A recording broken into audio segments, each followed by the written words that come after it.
The bill is passed. Shutdown averted just in time. The American people have won. Federal Florida funded for now, but a lot still on the line. It has been, you all know this, my greatest gift to be sitting in this seat. Resignation final. I think we're at the point that we need to respect Mr. Hale's wishes. Still questions at Broward College. But in the case of Formula One and in the case of Citadel, I paid for that. Ethics about face the mayor under state scrutiny. I think there are laws and there are rules and you have to follow them. And so if you pay for something, it is not a gift. I'm pretty sure this is a big mistake. Broward School Beijing ties? South Florida students and the state's China fight. The big news of the week on the plate for the roundtable and you live this week in South Florida.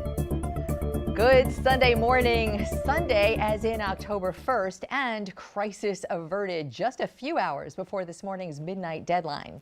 At the 11th hour, with millions braced for shutdown, Congress found a compromise to keep the government in business, though crisis temporarily postponed is probably much more accurate because another deadline looms. This spending runs out in 47 days. Our focus here, as always, is us, South Florida, and the local impacts right here at the airports, housing, Veterans Affairs, the people who arrange for your passports, parks, so much as the political wrangling goes on in those chambers at the Capitol. The National Federation of Federal Employees represents people who work across that national spectrum, and its president, Randy Erwin, grew up right here in Miami, and Randy Erwin is right here with us live today. So good to have you. Great to be here. Thank you. So you're in Washington now, though, right? Miami guy. I am. In I'm 2 blocks from the White House. Excellent. So I want to start out with, I was last night, as I was thinking about what our conversation was going to be like, it was a very different conversation that I was expecting to have. So I guess a little bit of temporary good news. But Randy, can you go into sort of local, we are a local program and we talk all about South Florida. And I want to get a sense from you, the breadth of the employee base here and the federal services right here in South Florida. Sure. Well, the state of Florida has 90,000 federal workers, and that makes up about 5% of the federal workforce. There's about 2 million overall. We represent some of the workers down there at the VA in Broward County. We have Agriculture Research Service down in Pinecrest. We also represent the passport workers, as you just mentioned.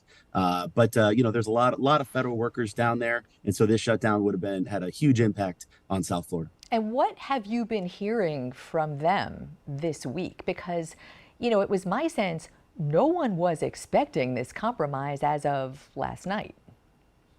That's true. We're very relieved that Congress, sanity prevailed and they got an agreement done. But there was a lot of worry. Last time we had a 35-day shutdown. Federal employees missed 2 paychecks, and people don't realize it, but federal employees are 24% underpaid compared to people doing the same jobs in the private sector. Only about 15% are in Washington, 85% are spread throughout the country, and about 60% of federal employees live paycheck to paycheck. So when they missed 2 paychecks, that had real consequences for federal workers. And so, people were missing mortgage payments, rent payments, missing credit card payments, and having their credit card rates jacked up in the wintertime. Last time they were returning presents for Christmas, unwrapping them and returning them. Some were turning off their heat during the middle of winter. So those are really the stakes for folks that live paycheck to paycheck when there's a shutdown. That's kind of a big lesson to think about, because I want to just clarify all the government workers, when, let's say there has been a shutdown, and there may well be coming up in November, but the last one this time, those employees do get their back pay. So it's more of a cash flow issue than an actual work stoppage. Is that valid? That's true. And that's a big difference between the last shutdown and this one, is that, unions and other employee advocates were able to get legislation passed at the end of the last shutdown to guarantee that federal employees get back pay for the time that they were furloughed or forced to work without pay during a shutdown. So that definitely took, some of the pressure off. But you got to remember that people don't know how long a shutdown is going to last. The last one was 35 days, but they've been getting longer and longer. And, it wasn't really clear how this one would resolve itself. And so, it looked like we were pretty certain there's going to be a shutdown. And what if it doesn't just go 1 month? What if it goes on for 2 months? There are limits to how long people who live paycheck to paycheck can go before they're in pretty serious financial dire straits. Yeah, and so that's the real problem. 100%. And coming off of not a year past COVID shutdowns, it's kind of like layer upon layer at the moment. I want to talk a little bit about the service end of things, because that's sort of the other half of the calamity, is that all of these services, I don't think people sometimes realize what is federally funded that goes away in a kind of a shutdown. We spoke to the heads of the airports here, Miami International and Fort Lauderdale International, and they were expecting business as usual. But I wanted to kind of bounce that off of you, because with both air traffic controllers and TSA federally funded, how were you expecting to be airports business as usual? So it does vary by agency. Some agencies are virtually shut down. Air travel is one of the things that is, considered essential. And in the short term, it would be business as usual. But TSA workers are some of the lowest paid federal employees that you'll find everywhere. The way the last shutdown, really kind of came to an end was that TSA workers couldn't afford to put gas in their cars to go to work after they had missed their second paycheck. And so, yeah, you could say it's business as usual. And until people start missing paychecks, you may be right in the short term. But that once people start missing pay, then everything starts to crumble. I want to sort of talk about if there is a difference between that kind of atmosphere. Air traffic controllers, essential. Those are kind of career people. Air traffic control is a career. You're in it for decades, mostly. Sure. The TSA agents, maybe not so much. And might it be much more easy for a TSA agent to say, listen, I just can't function like this. I'm getting another job. I mean, do you see that as an issue, with a security issue at the airports? Sure. Yeah, we need to pay the TSA workers better. Absolutely. Or else that's going to happen. If you don't look at things as a career, or if, objective, I mentioned earlier, federal employees on average paid 24% less than people in the private sector. So everywhere across the federal government, we are seeing federal workers that are going, is it really worth it to can I put my family through this, taking this kind of a pay cut in order to, work for the federal government? Think about a VA nurse, who's there because she cares for the American veteran, but she could go to a private hospital, across the street and make a lot more, but she sticks it out to work at the VA. And, we just got to do better, or else, we have severe problems recruiting and retaining, and ultimately having the government that the American people deserve. Randy, aside from the practical effects, do you hear from your members any kind of politics involved? Are they focused on that at all? Of course we do. I like to say we're the most bipartisan union you'll find anywhere in America. And we work equally with both Republicans and Democrats in Capitol Hill. We have to. But yeah, we hear a lot about the politics. We try to stay above it. Really to get anything done in Washington, you gotta have bipartisan coalitions. And so, a big one that we've been working on is wildland firefighters. Wildland firefighters were about to reach a pay cliff where they were going to lose half their pay. And, in bipartisan fashion, we got some language included in this continuing resolution to avert that pay cliff temporarily. But if you go about it, and try to, get close with one party and exclude the other, you can't get anything done for your members. And it's hard for people in Washington to do the right things when they need to. So how active are they? I mean, these are the people with really the most to lose immediately. How active are they in phoning their reps, emailing their senators, really participating in the process and, using whatever leverage they might have? Sure. Well, there's a difference between advocacy, calling your members of Congress and advocating for them to do the right thing, and being in the more overtly partisan things like endorsing candidates and giving them money and things like that. Yeah. And so we are very, very active on the legislative front, on the advocacy front, and but we do it equally with both Republicans and Democrats. And because of that, we have great relationships on both sides of the aisle. Randy Erwin with the National Federation of Federal Employees. Some good insight, intel. We really appreciate you joining us today on a Sunday. Thank you so much for having me. All right. Up next, we take that and so much more to the roundtable. Stay tuned.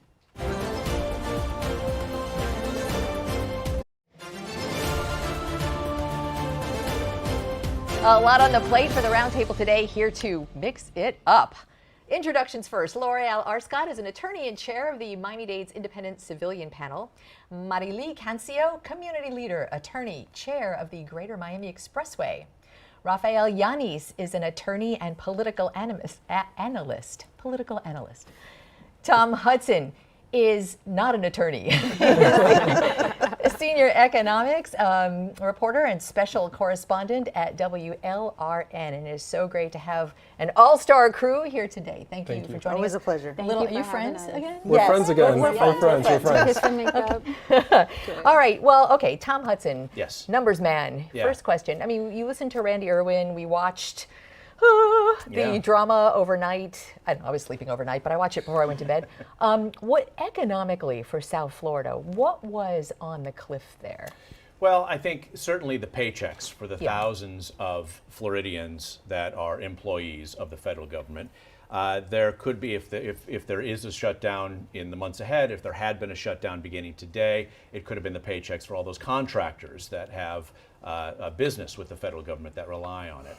Now, some of those Matt Gaetz-aligned Republicans on Capitol Hill talked about this wouldn't be a government shutdown if we get there, it'd be a government slowdown. Because the amount of the government budget that was really under scrutiny here was a relatively small amount, still trillions of dollars, but 11% of overall spending. But those have real impact in the households of Americans that have direct impact with federal government, and then of course the overall impact between Social Security, Medicare, and just the services that Floridians rely on without perhaps not acknowledging every day from the federal government. Right. Well, let's stay on the paychecks for a little bit.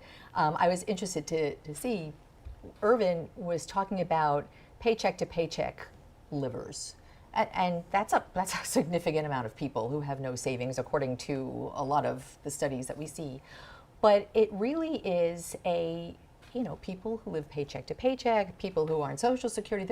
South Florida has a significant number of the population relying on those paychecks. Nobody would win. It would be a lose-lose situation. Yesterday I called our daughter-in-law, the one that is getting married next weekend. She has an air traffic controller in Michigan. And I said, how's this going to affect you? And so she said, no, it's okay, we'll get paid later. But, it's a young couple, they don't make that much money. Her husband is in flight school, so it's like one paycheck, she's the main breadwinner. Would have been very scary for them, just like it would be for so many other people. Congress has one job, which is to balance the budget. They're not balance a budget, but to pass a budget. I'm sorry. The balancing is what's in play at the moment. Yeah. Really. The rest of us households have to balance our own budgets. And the state of Florida does that. That's right. And I really wish that the federal government did the same, because how long can we continue spending more than what we bring in, which is what's happening. That's the deficit that continues happening. So that's the fight. Glenna, part of what leads to this issue is that the hard right-wing conservatives and the Republican conference as a whole talks about spending single-issue spending bills. So there are supposed to be 12 bills passed by Congress, sent to the White House for the president's signature or veto, and we have been in a constant state of omnibus and continuing resolution spending mechanisms since the mid-90s, and that's what causes this frustration. However, it was super dangerous. It was extremely dangerous for the Republicans on the hard right wing to be pushing us towards the brink of financial catastrophe yet again, and millions of Americans who depend on the paychecks. Over 50% of American households live paycheck to paycheck and don't have enough savings to handle a $500 emergency. All right, so thank you for that segue. So let's talk about that hard right wing, because, well, interesting, every South Florida rep and senator voted for this continuing resolution. That's right. All bipartisan, everyone on board. The hard right wing. is an interesting term because depending on the parties of our South Florida reps is kind of what they're calling this group of people. So in X, Twitter, I'll never get used to X, the platform formerly known as Twitter. So Debbie Wasserman Schultz, Democrat, Weston, called them the MAGA Republicans. The MAGA Republicans blinked.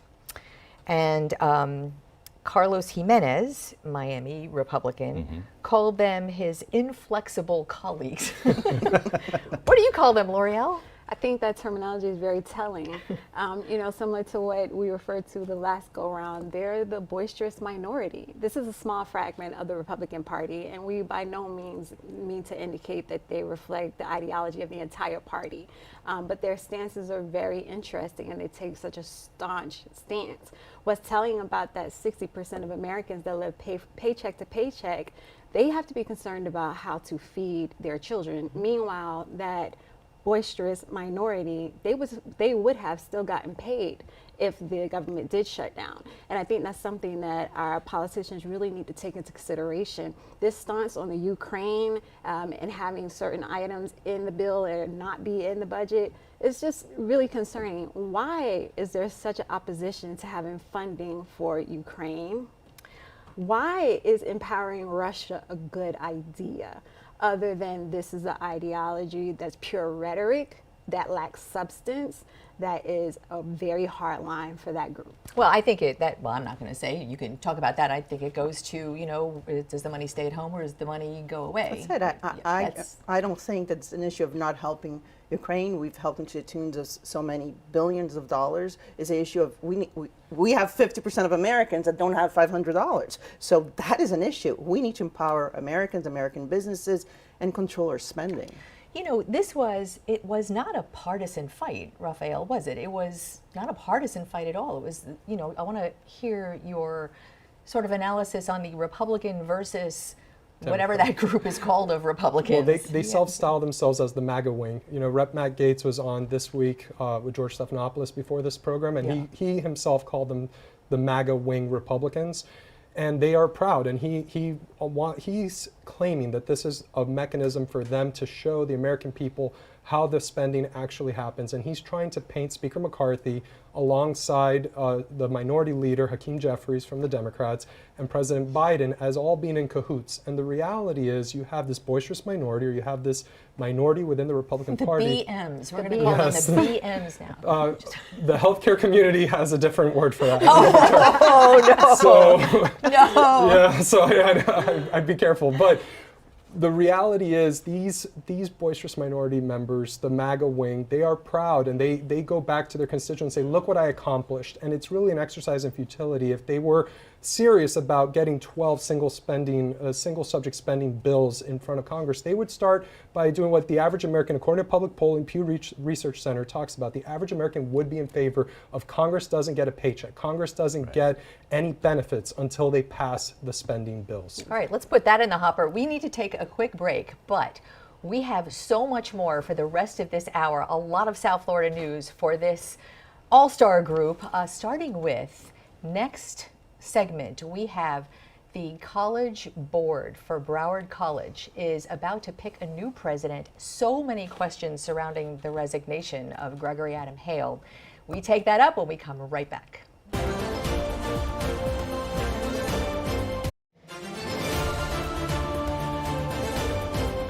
This week, the Board of Broward College will get its first look at those applying to be interim president, a move meant to keep the college full steam ahead after the sudden resignation of President Gregory Adam Hale.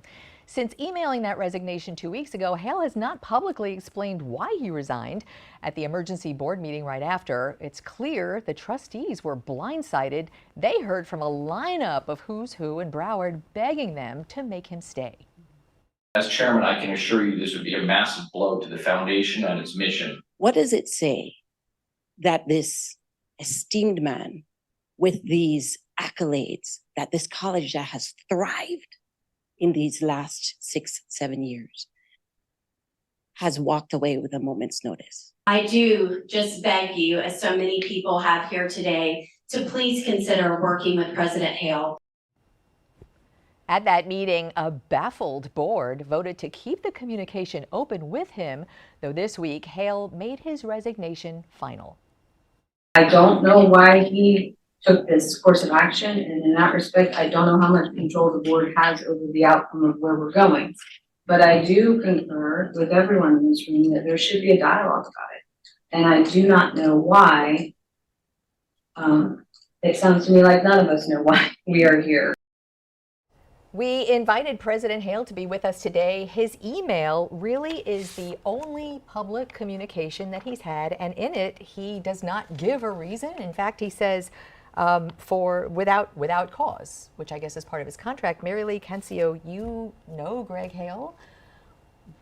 What's up? So I don't have any personal knowledge of exactly what happened, only what I read inside higher ed. Right, like everybody. Yeah. But I've known him for many years. Well, the 7 years that I served at Miami-Dade College, he was general counsel for Broward College before he was president. I think if you ask anybody, he's a very nice guy, very likable, and you saw so many people speak so highly of him. But there was a change in board, there's a change in culture, and the new board chair recently appointed had some questions for him. And according to public records that Inside Higher Ed obtained, she wanted a meeting with him to ask the status of finding the new chief information officer, the new chief operating officer. There was another key position that was open. And she had also asked him for a memo detailing all his board positions, whether he had obtained consent from the prior chair, what was his compensation, how much time he took away from the college. So I think a combination of things created this moment. He never submitted any confirmation that he had received approval. There was no disclosure of any outside board compensation, and there could have been a conflict of interest with one of his board positions and a construction project. So I think all of that combined led to his resignation. So the headline on that is that the new board chair was asking a lot of questions, totally legitimate for a board chair to ask. And so if you're a CEO of a corporation, you answer to your board? There's still lots of questions here about what led to President Hale's making the decision to resign. I was with President Hale 5 days before he released this letter at two different events, one at Broward College and one a business event. There was no indication clearly that he was thinking about this. Of course, the event had nothing really to do with his tenure at Broward College, but it was resounding in terms of the folks that were at these events in support of what he has been doing at Broward College under his leadership. But there were questions, as you mentioned, personnel questions about his personnel management, questions about student enrollment, which traditionally dips at community colleges like Broward College. When there's an unemployment rate at 3%, people are out in the workforce instead of getting training and education. There was questions as well about general leadership and relations, employee relations, labor relations with the school. How those may have contributed to a relationship that President Hale had with the board, we'll have to wait and see if he decides to answer some of those questions. And it was so interesting to see, to your point, 100% support, including, it seemed, from the board and the chair, really anxious to keep working with him. Loreal, the elephant in the room is this is occurring at a time where statewide the governor is replacing boards at colleges where there is a change of policy or there is a change of culture. There is no indication of a change of culture, no indication of a change of policy at Broward College. This doesn't look like that. Well, it just appeared there's something definitely rotten in the state of Denmark, if you will. There is an undercurrent. I love when we have Hamlet quotes on the round table. Sometimes we have to spice up some things. But it just appeared that there's an undercurrent that we are not aware of, right? It appears that there was some concerns, not just with the board participation, which was always public record, is even on the Broward BCC's website, right? All of his accolades and all of his attendance and all of his activities on all these other boards are definitely present. But what was concerning is that the undercurrent appeared to be that Mr. Hale saw the writing on the wall. Why do you say that? It appeared that based on the questions asked, the detailed questions that were asked regarding his involvement and his payment on those boards, that there seemed to be something else afoot. And the fact that in the last 6 months, it was 3 board members that were appointed by DeSantis. And we see this movement where there has been replacements of university presidents by either former representatives or someone else who's connected to the Republican Party. There's something else abreast that we're just not aware of. The only other public record that we saw is that in some of the meeting minutes, there was additional questions regarding personnel. Yeah, the minutes actually, I might say the minutes are all online, they're all public record, and anyone who's really interested in getting into the weeds in this, I mean, those are very instructive to sit and listen to the meetings. But this is all speculation for us, right? So all we know is that, you know, there was a meeting with board member, the chair, Yarborough, and then less than 2 hours after that meeting is when the resignation letter was submitted. And as you will see from that resignation letter, it is extremely detailed, highlighting all of the accomplishments under the president's term, all of the awards that the university won, all how he loved working with his colleagues and his students and all of that. But yet, that letter was written impeccably within such a short time after that meeting. Oh, good observation. It sounds like there was a buildup that we're just unaware of at this Glenna, time. it wouldn't be South Florida politics without a mystery. Right. But you know what it is? Because President Hale, please, if you're listening, come sit with us and let everyone know what you're thinking, what's in your head, because there is this vacuum and we're all filling it. Right. So the reality is everything that Loreal just said is what the community's talking about, what folks have to guess. We're in a guessing game. What I'm going to guess and what I'm going to speculate is it's a good time to be a well-connected Republican in Broward County who may have aspirations to hold that top job. Ah, but wait, there is a policy at Broward College that remains for Tuesday. There are applications that it'll be an interim president. Yes. That the next interim president must come from the Broward College community, present, former employee, board of trustees. I'm not talking about the interim, however. I'm talking about You're the talking next long-term, permanent contract hire. And to believe that the governor's office won't be involved and that the governor won't be involved is a fool's errand. Or that they couldn't find an Just interim president who isn't connected or who is connected to the university, who is also connected to the Republican Party. That's not far-fetched, right? It's Broward County. You know, it's Broward County. Float some names for us here. No names. Oh. Not today. All right, well, we've got so much more to talk about next. Miami's mayor, high profile, high priced VIP events. We talked about that last week here with him. And the ethics investigation at the state level. And that is for the roundtable next.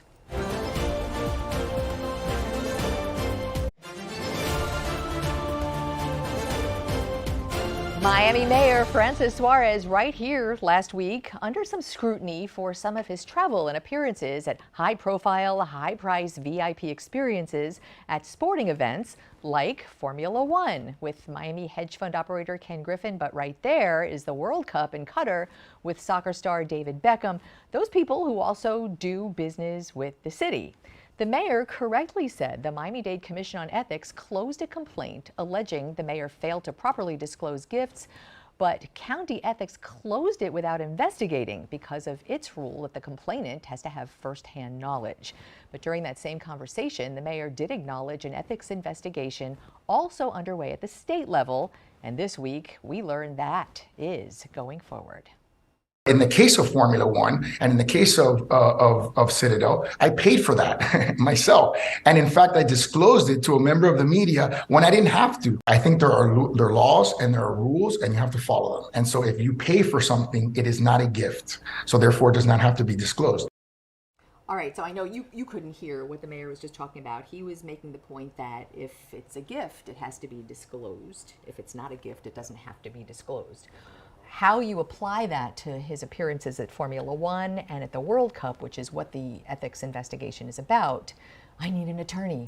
Glenna, you asked a question at least 3 times that I was counting last Sunday, which was, why didn't you just pay for it outright? Why didn't you just, I'm changing your words a little bit, but you were asking if instead of getting reimbursed. Instead of reimbursing the Ken Griffin team and Ken Griffin himself, you were asking a fair question, and unfortunately you didn't get a fair answer. and the community is owed an answer. Yeah, and that I think, you know, Mayor Suarez is a very likable guy. And he's the best chief marketing officer of the city. I've said this to his team, I've said it to other folks. He is the, love him or hate him, he is the best chief marketing officer the city of Miami and Miami-Dade County as a whole has ever had. His How Can I Help tweet did more for our community than all other prior mayors combined to get people to see Miami as something other than a tourist destination in South Beach. So now there is... so he is highly likable, but he has to give us answers. Exactly. And so the answers that really were not forthcoming, and maybe the state ethics will be able to get to those. I'm kind of wondering why doesn't he just produce documents? Yeah. Prove it. Right. Is there a distinction with no difference here? The difference is if we go get a cup of coffee and somebody else pays for it, for my cup, and then 3 minutes later I give you the $3, was the cup that you paid for a gift even though I reimbursed you? And if I asked you, did you reimburse, you'd show the receipt with the timestamp. Perhaps, yes, right. So are the documents available to clear up any kind of questions here? That's the first question. And if there are, produce those documents, and produce those documents willingly and transparently. So what he was saying also last week was that the county ethics investigation was closed, and he was using that as, see, it's closed, but it really was closed because the complainant had no firsthand knowledge. They never really delved into what he was complaining about. However, the state doesn't have those rules, and the state this week telegraphed to the complainant that they are going forward and assigning an investigator. Yes, I think it's the Attorney General's office that appoints an attorney to assist in those investigations. And normally, like every year, the State Ethics Commission receives about 200 complaints, and of those, maybe 50, 60 get really investigated. So but from the ones from last year, really, they're still all being investigated. So it's an administrative process, it's a civil matter, and at the end of the day, it's something that may take a while to be resolved. A while as in years, a while as in months?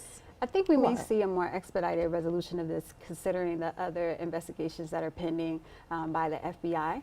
But they're unrelated, Loreal. Let's be unrelated, fair but kind of to the the same. mayor. No, Yeah, I think kind they're of different. along the Criminal, civil. I think similar patterns of behavior. He was running for president. You know, there's different things here. So I don't think it's fair to put all bad apples like in one basket or saying they're all the same.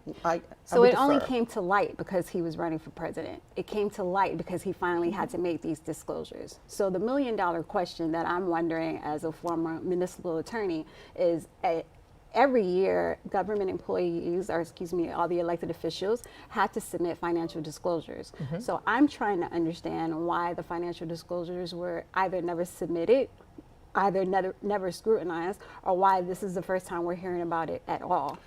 So it only came to light because of the presidential election. It's the similar pattern of behavior, arguably. It's a similar pattern of behavior in the sense that with the consultant job, this was a position where he was being paid $10,000 a month by a consulting firm that was doing business with the city. That should have been fully disclosed. And according to that company's internal documents, thanked him for helping them with some zoning issue, which in our conversation last week, I asked him, what were you thanked for? And he didn't know. Right, he proclaimed ignorance to knowing what that was. I think this came to light. One of the other things that he acknowledged in the interview, in the conversation with you last week, is the financial disclosure came about, you're absolutely right, because of the presidential ambitions that he had and the presidential filing requirements, which are much more stringent than the state requirements that we have. So I think there's some play there that Florida Ethics Commission and legislators ought to look at. Like, why are the state regulations perhaps so much more looser in terms of financial disclosures for publicly elected officials? I think the other thing here is just the optics, right? To reference Mayor Suarez as a chief marketing officer for Miami and Miami business. Done wonders for that over the course of his administration, certainly. But the optics of this, along with, of course, the charges that Miami councilman faces, Miami commissioner faces, and kind of confirmation of the past bad deeds of Miami, is just a messy place to do business. And that's what I mean by that pattern of behavior, is this appearance. Now, it may be nothing. Is he tainted by the rest of Miami's issues? I don't know that he's necessarily tainted by the rest of Miami's issues, but you know, when I was younger, my grandmother used to tell me, show me your friends and I'll tell you who you are. So he may be tainted by Miami's issues, but the bigger picture is also that, you know, we are in a situation where the mayor is giving off the appearance of impropriety. So even if the consultant firm was a Chinese wall, even if he was completely unaware of that email as he tried to persist in the interview with you, he was completely unaware.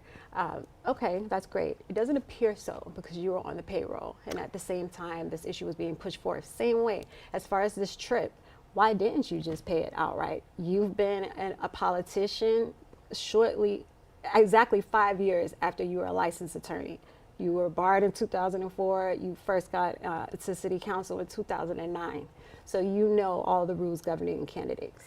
Is there, you know, aside from Our World and the very engaged audience that watches Our World, do people care about this? I think people care. You know, my family, we don't live in the city of Miami. We're in Miami-Dade, unincorporated Miami-Dade County, and the city of Miami mayor and the city of Miami commission gets seen by the rest of the world as being Miami.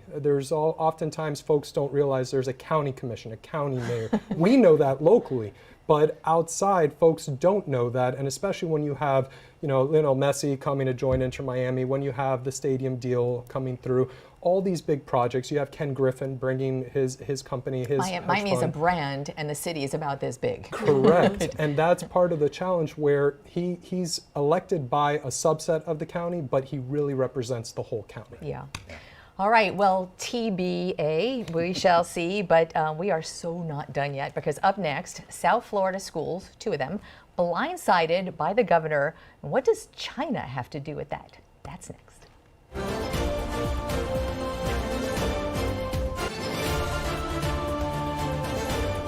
More than a month into the school year, 2 South Florida private schools and the students there learned they were suddenly being cut off from state voucher funding. Why? Because of, quote, ties to the Chinese Communist Party.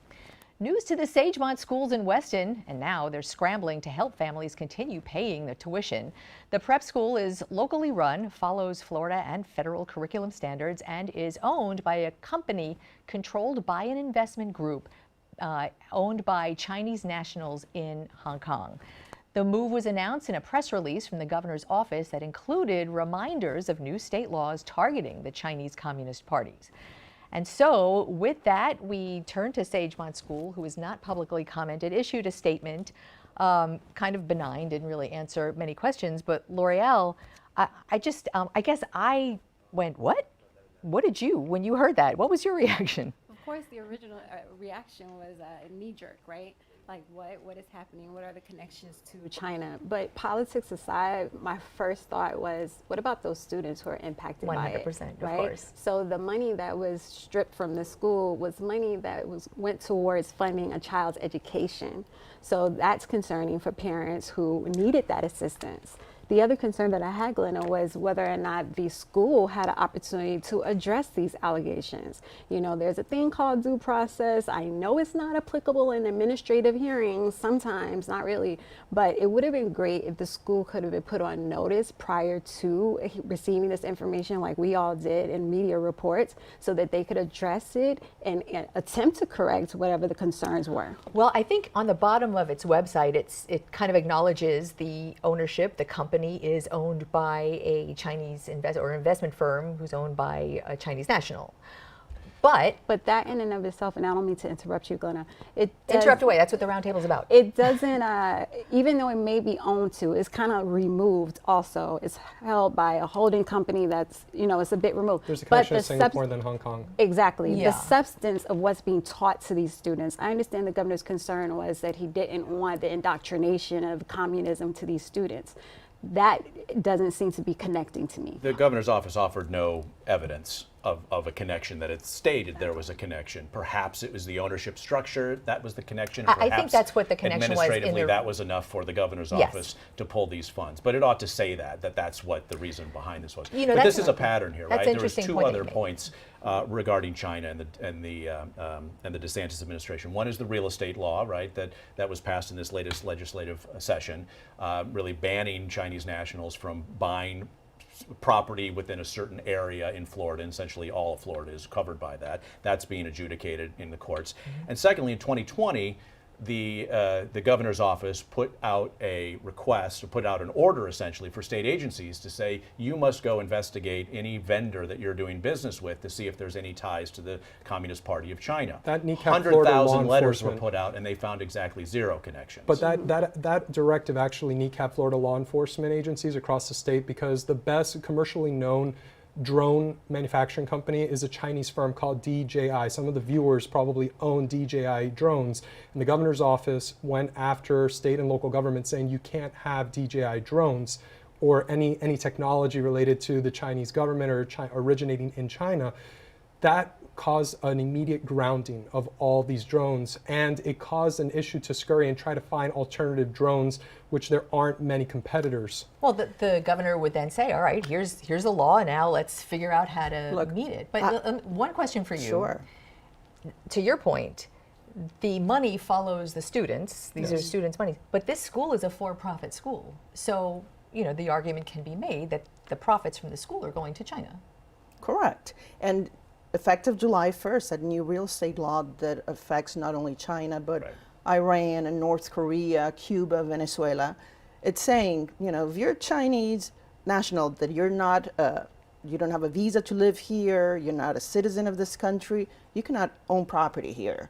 So you're a real estate lawyer. Exactly. What has that done? Since July 1st, in all my closings, the sellers and buyers have to sign a document saying that they're not from one of the restricted countries. And effective January 1st through the end of next year, if they already own property, which is the case here, they've owned it for many years, they have to register. And in some instances, they're probably going to have to sell the property. So I think it's interesting because just like Cuba, just like North Korea or Iran, the people from China with this kind of money, they are connected to the Communist Party. And I don't see any problem in taking the drones down that are made in China, just like there's an issue with TikTok and privacy. And to your point about who owns the company, could be a local company owned by another company, effective January 1st, anybody that has a corporation or a limited liability company, whether you're American or foreigner, you have to submit your driver's license of any director and any beneficiary starting next year. Is the Corporate Transparency Act. That's going to be huge. It's going to be huge for litigators trying to pierce the corporate veil. Right. This is going to to be attorney payday. Oh yes, but they take it away on insurance and torts, and they give it on back. other. Right. So to Marili's point, Glenna, I don't think any sensible Floridian watching the show is going to say that they want deeper ties with the Communist Party or North Korea, Venezuela. That's not on the table. The issue is when it came to the drones, it was how quickly and by surprise. The same issue Loreal's asking. My thoughts were with the students as well. What happens to the students and their families and the interruption? I'm the child of an educator, right? A public schools educator, but I'm the child of an educator, and I'm worried about what happens to those students when it's a surprise decision, right?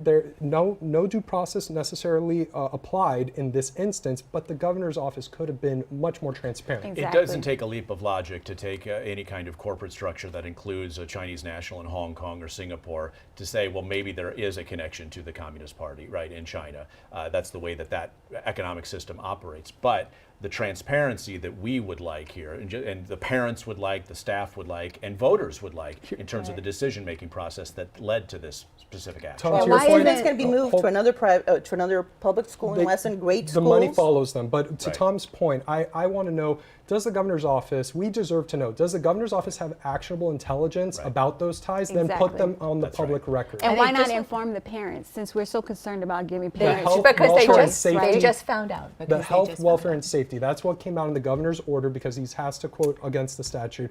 Tell us what is specifically endangering them. See that clock? We are out of time.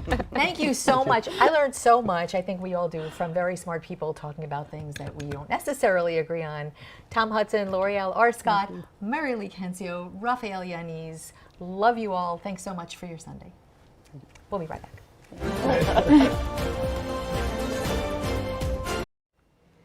To rewatch today's interviews or listen to our podcast, just scan this QR code right there with your phone, and it takes you right to the This Week in South Florida section of local10.com. Please do get in touch with us online about anything on your mind. There's all the ways to connect with us. We're very easy to find. Have a beautiful Sunday, and we are grateful for your time. Thanks for being with us.